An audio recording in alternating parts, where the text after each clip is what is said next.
Everyone knows SwiftUI does a great job of building apps with system components like lists, buttons, navigation views, and more. But I doubt most folks would call this kind of day-to-day work much fun. So in this video, I'm going to walk you through building something fun with SwiftUI that's also really beautiful and, bluntly, unlike anything you've seen before. To follow along, you'll need Xcode 13 with iOS 15 or later, ideally on a physical device, plus one picture from my site, which you can get from this URL up here. It gives you a single spark.ping file, which you'll need for your project. Now, at the core of our little experiment project here is going to be a particle system, which is commonly used in games to make effects like fire, smoke, rain, and many more things like that. They're surprisingly easy to build. We'll start small and iterate as we go. I think you'll be impressed how easy SwiftUI makes it. To get started, choose Create a new Xcode project. Then choose iOS and the app template. Then press Next. I'll call mine Motion and press Next. And then Create on my desktop. Now this is where you want to drag in your asset. Go to your asset catalog, grab spark.ping, pull it on in, and there we go. Now, I'm going to hide a bunch of the views in my Xcode window so you get more sort of screen space to see my code as I go. So let's hide the preview, hide the nav on the left, and then make this thing nice and big. Not full screen, just bigger, please. Like that. There we go. Okay. Our first step is to think about what makes a single particle in our particular layout. What does a raindrop need to know? What does a snowflake need to know? And there are all sorts of values we could store, things like how they're spinning, how they're accelerating, how they're falling with gravity, whatever. But here we'll just add only a couple, basically the X and Y coordinate, the position of the particle, plus the date it was created. And in addition to this, I'm also going to make our particle conform to the hashable protocol. So we can add our particles to a set so we can remove them easily and more efficiently over time. So I'll make a new Swift file, Command N, choose Swift file, and I'll call this thing particle.swift. And then I'll give it this code here. So we've got a struct called particle, which is hashable. It'll have an X double and a Y double and a creation date. And this will have a default value of date.now.timeinterval since reference date. So as soon as they're made, they know they're made right now, is what we're saying. So that's one particle, a single drop of rain, one spark from fire, one piece of fairy dust, or whatever you're trying to work with. That's one particle. One level up from that is a particle system, which will hold a whole bunch of particles. So it's going to say, first, the image is going to render as its particle. Is it a snowflake? Is it a raindrop? Is it our spark picture, for example? It'll have a sequence, in our case, a set, storing all the particle instances it's working with, so it can move them around smoothly. And then where it should place itself in the UI. So the particle system's generated position in our UI. Now, the first two of those are straightforward, right? The image to render is fine, the array of particles, that's fine. The last one, where to place it in the UI, is slightly more complex because I don't want to hard code values here. I don't want to say you're at X200, Y300 because it wouldn't scale well across devices. And so instead of using that, we'll use the same solution SwiftUI uses for things like anchors and gradients, a unit point type, which goes an X and Y between 0 and 1, where 0 is the left or top edge and 1 is the right or bottom edge. So it's much more scalable in terms of device sizes. So make another Swift file here, Command N, call this thing particle system.swift, and then give it this code. This will be a class, so we can change it as it's being used. Particle system. Its image will be the image of our spark, like that. Now this will need a SwiftUI import, by the way, to use that image from SwiftUI. Then we'll have our particle set. This will be a set of particles, like that. And a center point will be unit point dot center, like that. Now to bring this whole thing to life, we've got to update our particles, which means to remove any that are old, they are dead particles, the snow has melted or the rain's fizzled away or the fire's dissipated or whatever, and then create new ones regularly. So always generating new fire or new smoke or new rain or whatever. And for now, this will be really simple, a simple method which will just make new particles every time it's called. So we'll say in here, func update with a date, which is a time interval type, so we can do date math more easily. Inside here, we'll say our new particle is a particle with x, our center x, and y, our center y. And then we can add that to our set by saying particles.insert new particle, like that. So the final part of our step is to write some SwiftUI code to actually render our particles to the screen.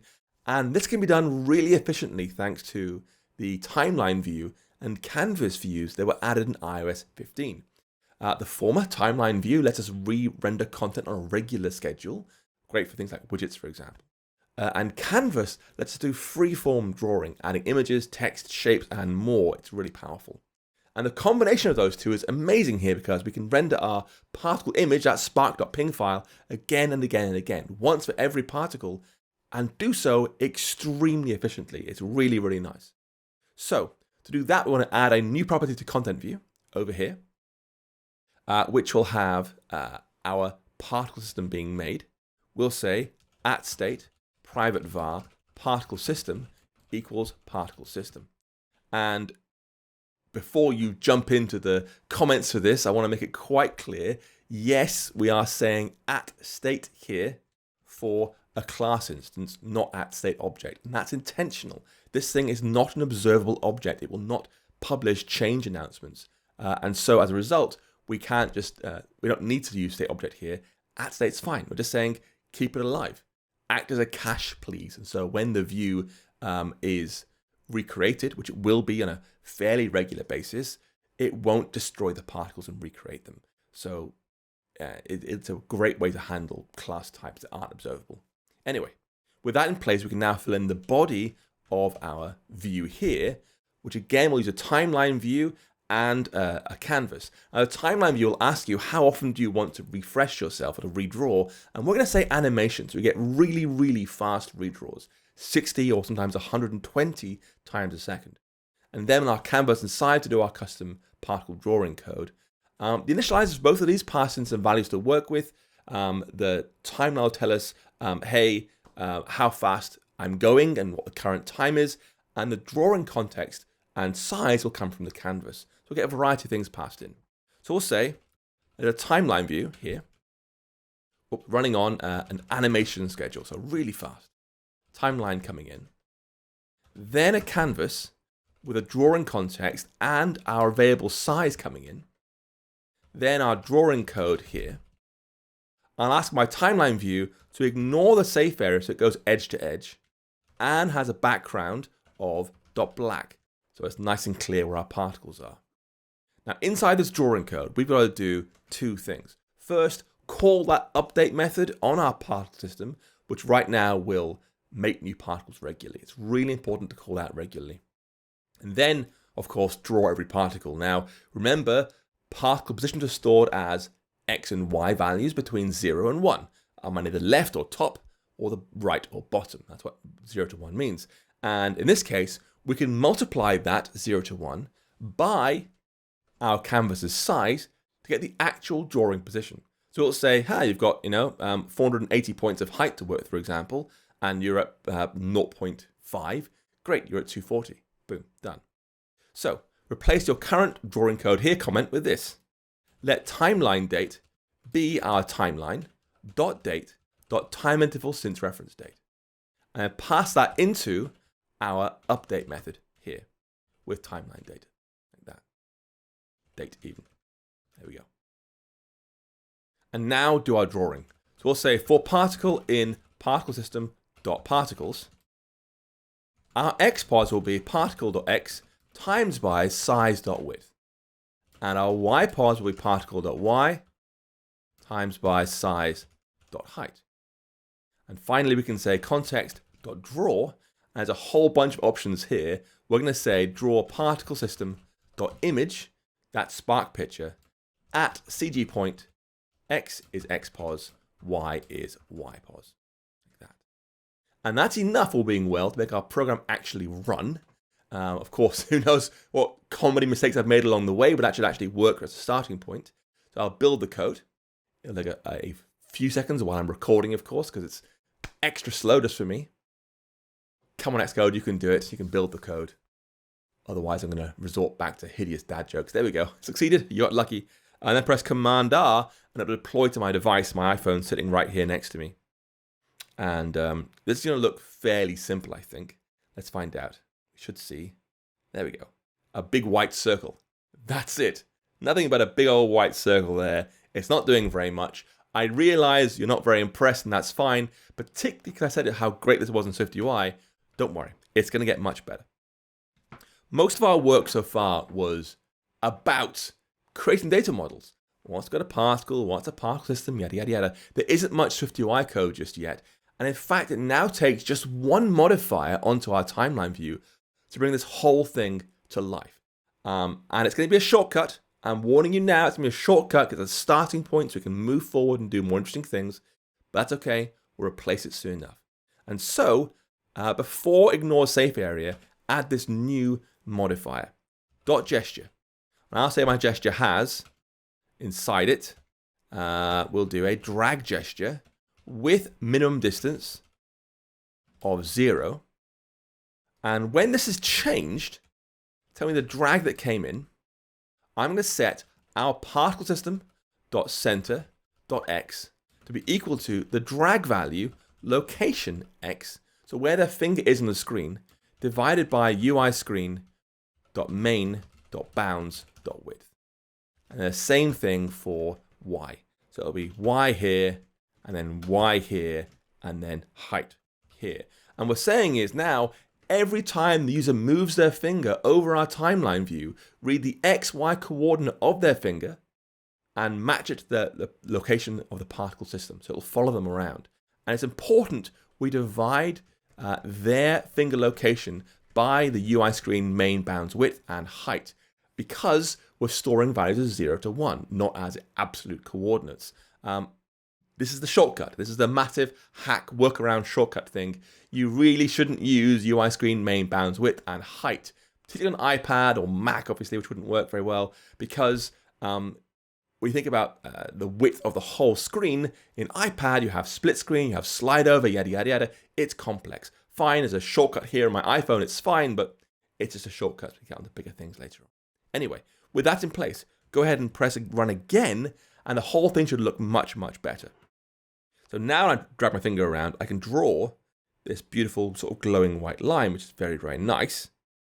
But it's neat. I know it's neat, but we can do so much better. For example, we could say, I want the older points to fade away over time after, let's say, 1 second or so. And to do that, we just adjust the opacity before we make our drawing call. So we could say our context.opacity equals, and I'll start with this, timeline date minus particle.creation date. So this will yield a value here. So let's say like, oh, I'm 10 seconds in. And this will say, well, I was made 9 seconds ago. Therefore, that minus that gives us 1. Now, if it was made 10 seconds ago, it would be 10. So it'd be 10 minus 10. And it sort of adjusts over time, right? What we want to do really is flip this around so the opacity fades out over time. So I'll say we want 1 minus that. So rather than the opacity increasing, the opacity will decrease over time. So now I'll run it again. And hopefully we'll see something even nicer. I can now drag around like this, and boom, the lines fade away over time automatically, which is really, really nice. So we're getting there, right? But we can do even better.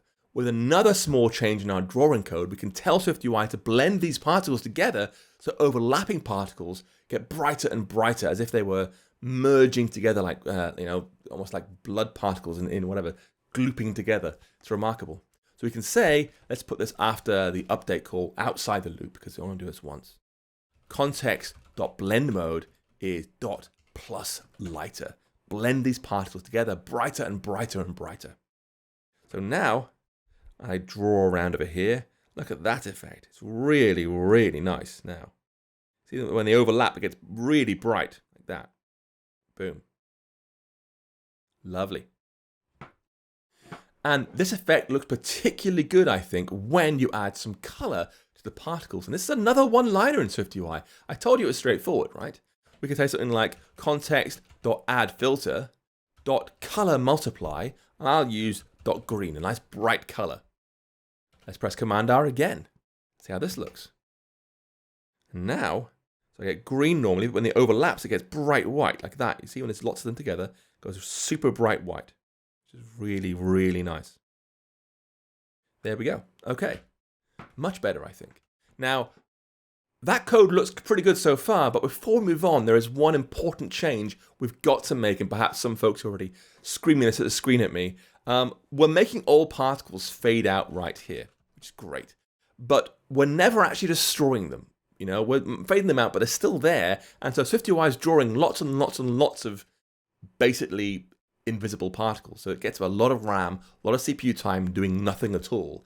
And the fix here is to change the update method.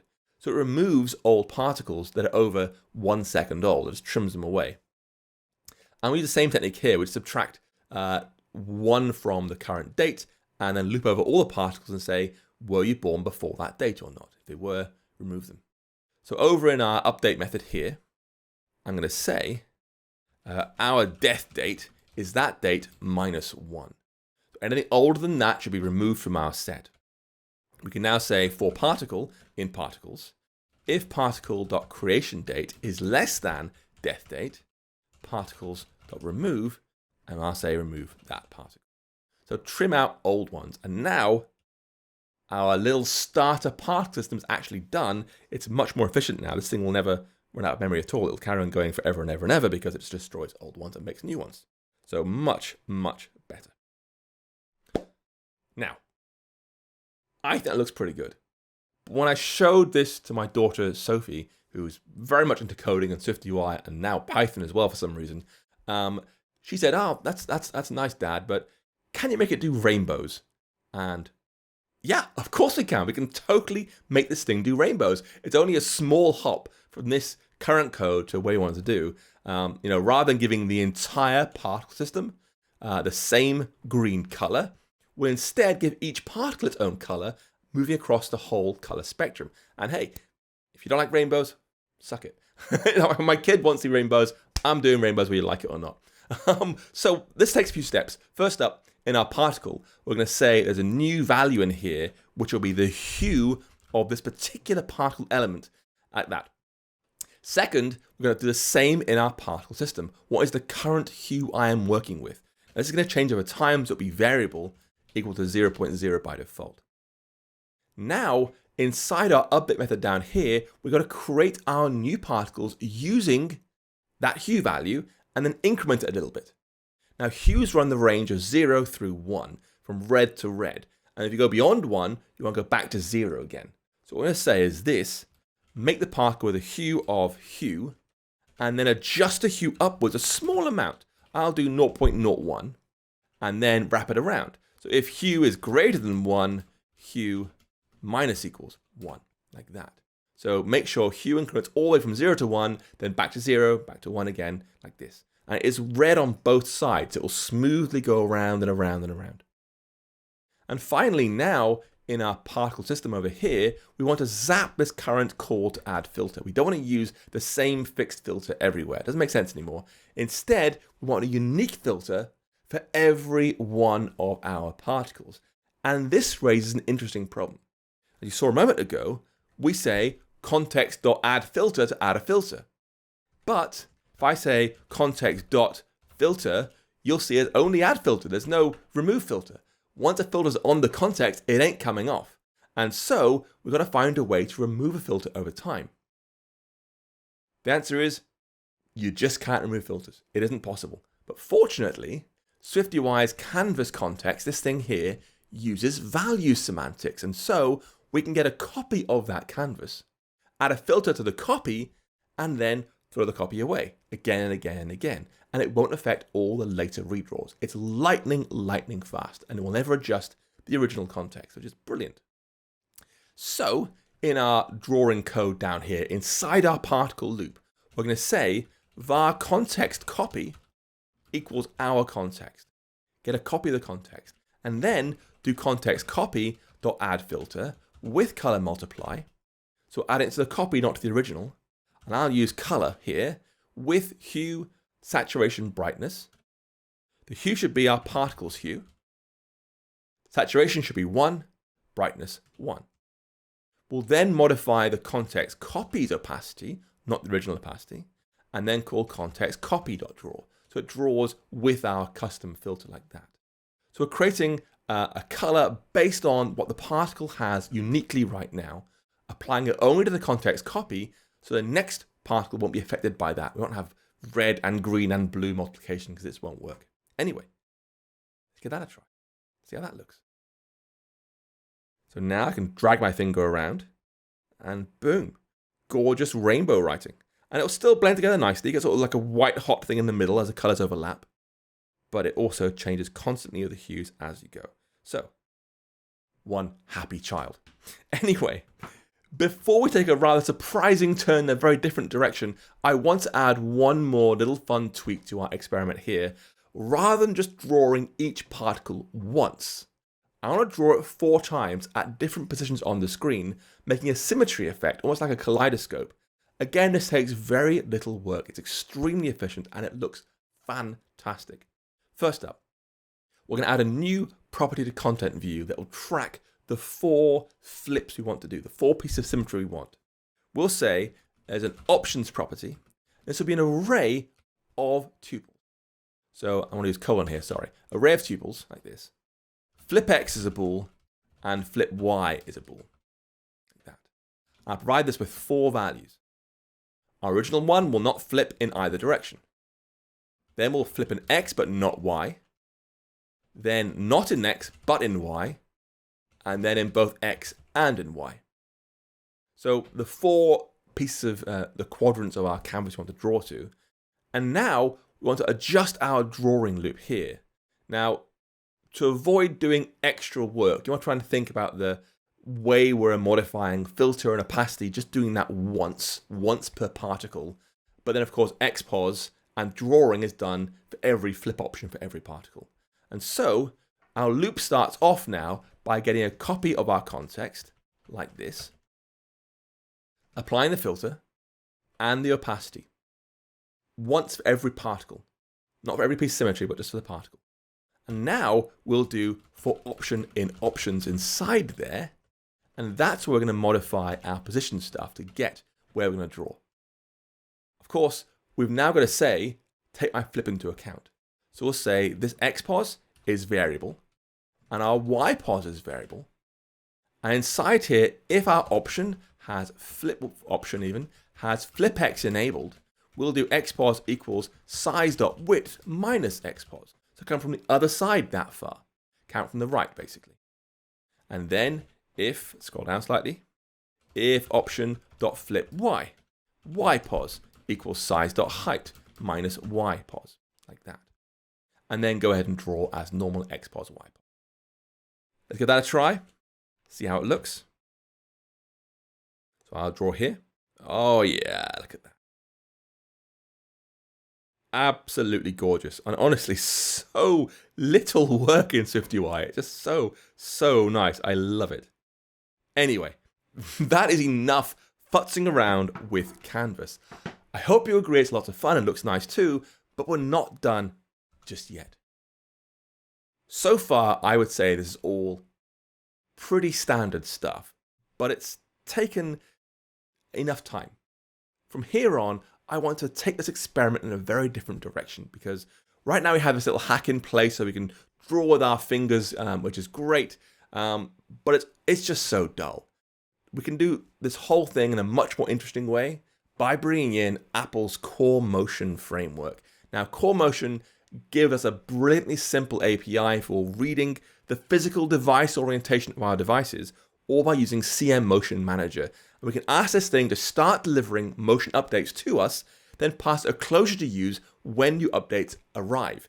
This should not be run on the main queue because you might get a whole bunch of updates coming at the same time. The user's moving around the device quickly, and so it can slow down your UI. So give it a temporary operation queue to deliver to, and it'll work much happier.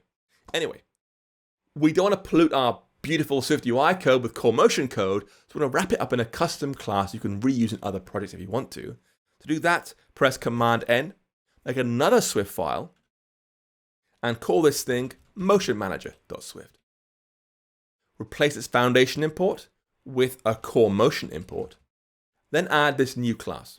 We'll say class motion manager, with a capital M in manager, please, Hudson. There we go. Has a private var motion manager internally, which is a CM motion manager. It'll have 3 properties: pitch of 0.0, roll of 0.0, and yaw of 0.0 to reflect the 3 ways you can tilt your phone around. So we've got default values for all 3 of those, plus our motion manager here. But obviously, as soon as this thing is created, our motion manager thing, we want to start looking for real data from core motion to read the actual device orientation. And to do this, we can add initializer. We'll go ahead and start reading for device updates. So we'll say initializer here. We'll call immediately our motion manager dot start motion manager. Hudson, come on, motion manager. Did it again. Motion. I see why it's our module name. Motion manager dot, and we want start device motion updates to with handler like this. Don't get this in your main queue. Any other queue is good. Like a regular operation queue is fine. That is fine. With handler, this thing here will take our motion update plus any error that took place. So I'll say, give me a motion object and an error object coming in. We've got to use self here. So just to be sure, we'll also add a weak self so you don't sort of have this capture loop. Then we'll say, first up, does self still exist? Guard let self equals self. Self. And does motion have a value or not? Let motion equals motion. If either of those failed, just bail out. We don't care. Don't do anything else. Just bail out like that.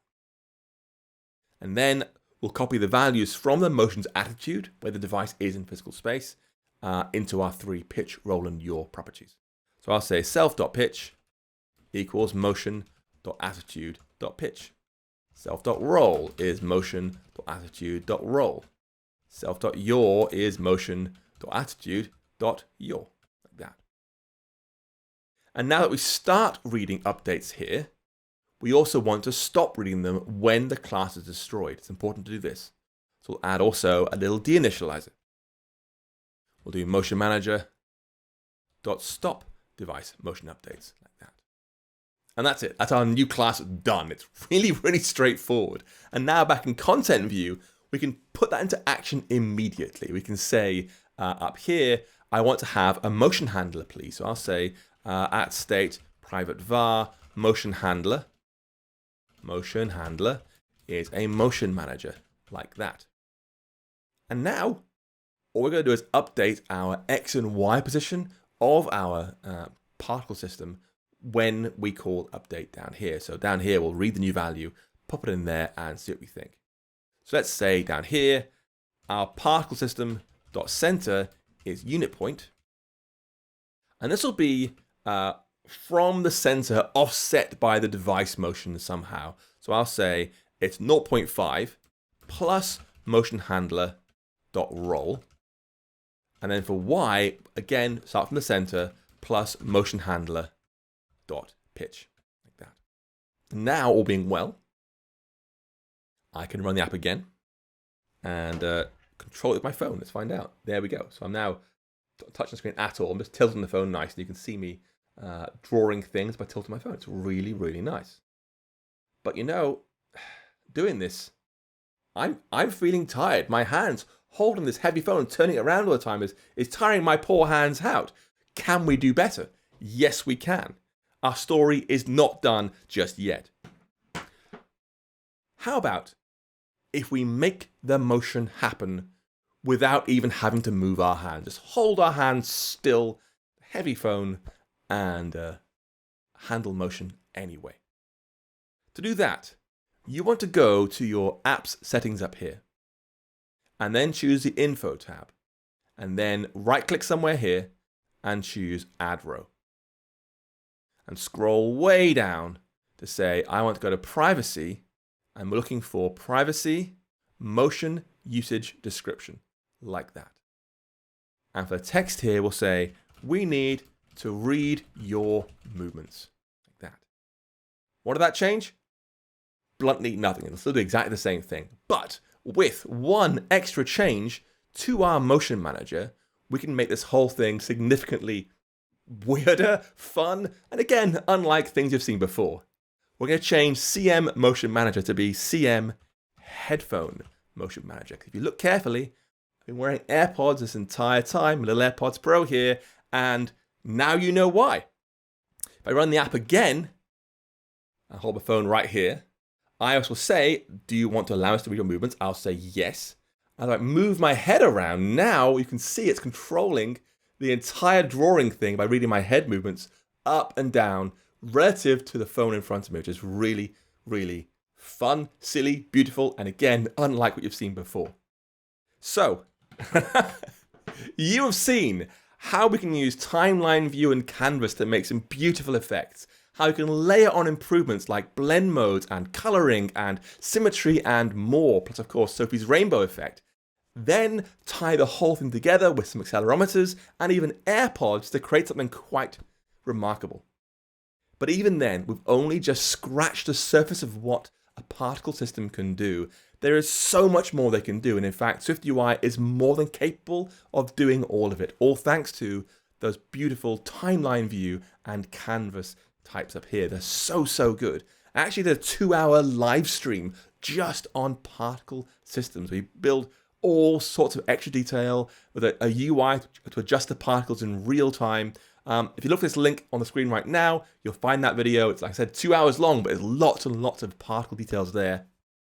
Anyway, I promised you something fun, something beautiful, something unlike anything you've seen before, and hopefully you'll agree it's worth your time. Honestly, I can't remember the last time I saw anyone create rainbow lights on their phone using their AirPods. I hope you enjoyed the video. Until next time, folks, take care.